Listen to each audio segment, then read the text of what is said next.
We hear from a climatologist about how this winter will affect Aberdeen. We talk with students about their Thanksgiving traditions.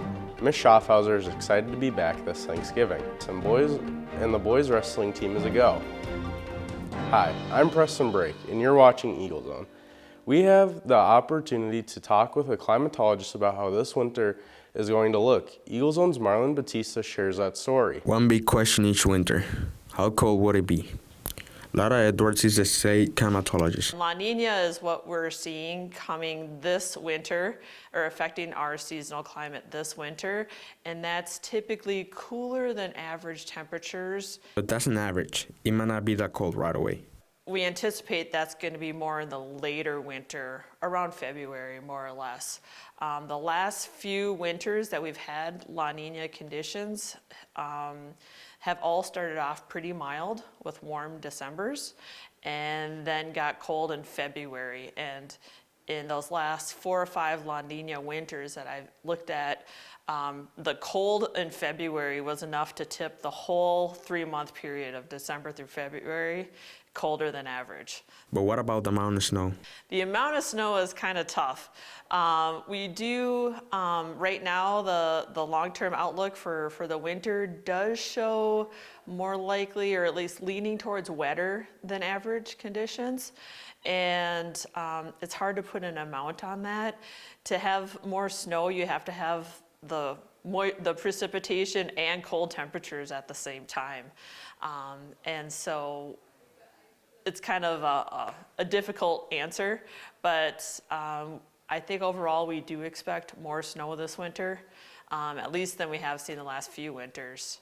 We asked Edwards to predict the number of snow days we'd have this school year. Her guess was 2 to 3. Again, that's just a guess, but there's a lot of science behind her predictions.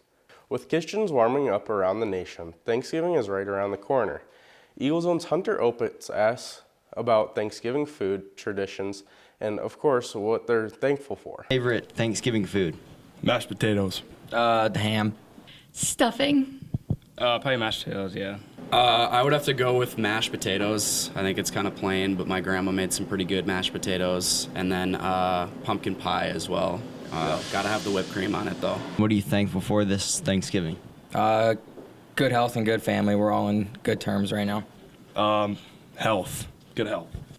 My friends and family. Just being alive, There you go. Yeah.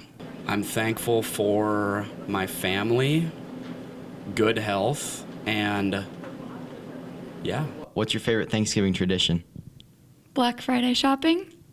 Just seeing family, traveling. Just being with my family. It's pretty fun hanging out with all of them. Just like being with friends and family, Yeah. We go to our family's farm a lot, and that's kind of where we've gathered for years, like just to go out and, when my grandpa was still alive too and stuff like that, it was great to just be around my entire family. So I would say that's probably my favorite tradition. Thanks, Hunter. Last year, Ms. Schaffhauser missed Thanksgiving because of her deployment, but now she's back.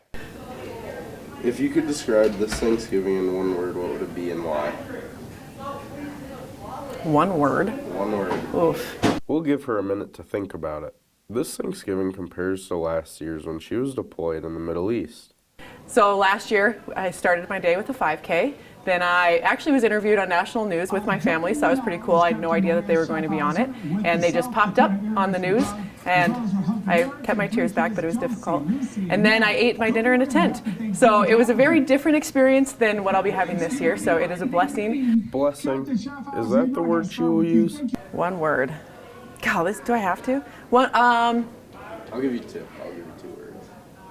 Well, I want to say like grateful and blessed, but that's so cliche. We'll give her more time. She also did some Black Friday shopping online, but had to rely on videos from her husband sent of her kids opening those gifts she bought. Being able to snuggle my kids whenever I wanted to, that human touch, kissing their cheeks, holding their hand, you definitely take it for granted when you have it every single day, just being able to squeeze them. So back to our one word to describe this Thanksgiving. Maybe normal. And you know what? Normal sometimes is a massive blessing. Again, I've said it before, but taking for granted sitting around a table with your family, watching football, watching the parade, Black Friday shopping with your family, we all take it for granted, and normal I think, yeah, normal.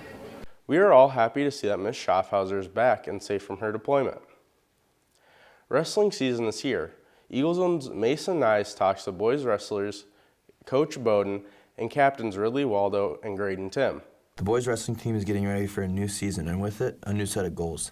Last year, the team finished second in state. We want to be top 3 in state, top 3 in the region, top 3 in the conference. Ultimately, we want to win all 3, but I mean, mission always stays the same. So obviously I'm chasing a title for myself this year. It's my senior season, so and also like a team title would be nice as well. So finished second last year, so kind of chasing that title for the senior season. Well, the goal is always to win it all, and we came up short last year getting second at state as a team, so I hope we can win it this year. While in season, challenges can come across the way. Having the right mindset plays a big role in the sport. Wrestlers have to stay focused and determined. The biggest challenges are getting kids shifted to the right weights. When you come in, we only have 14 spots, just kind of like a football team where we have 11, but now we have kids that have to weigh a certain weight. To do that, we have a certification process which tells us the lowest weight that they can go. So trying to manage that and getting everyone spread out, I think that's the toughest thing to do. The X's and O's, being in the wrestling room, that's the easy stuff. But getting everything situated, I think that's the hardest part. So. For wrestling, kind of hard cutting weight and everything, staying healthy, kind of the usual stuff. But yeah, so I'd say probably cutting weight and staying healthy. I would say cutting weight. I know a lot of guys, especially at the lower weight classes, that have to cut a lot of weight. So I'd say probably getting their weight down is probably the biggest challenge for most of the guys. The team has built a strong connection with each other, and they are all ready to work together. Wrestling's like a family. So like a lot of these kids I've known for a long time. As they were coming up through the youth program and those kinds of things, you start to develop that process early through camps, being around them, being around their parents. Their parents are all very involved in wrestling. So it just you kind of just grow together, and then you just start going to more of their things. You're around them more outside of the wrestling season, and yeah, I mean, just kind of like you grow with, your normal family. So. Yeah, we got a lot of younger guys. We got a lot of kids out, which is good. So hopefully we can get all these younger guys better, and don't have a lot of seniors, but we'll just got to work with what we got.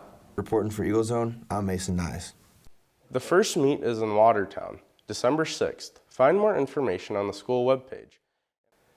And that's all for this episode of Eagle Zone. You can always watch our stories on the Eagle Zone Aberdeen YouTube channel or by scrolling down to the Eagle Zone section of the school district website.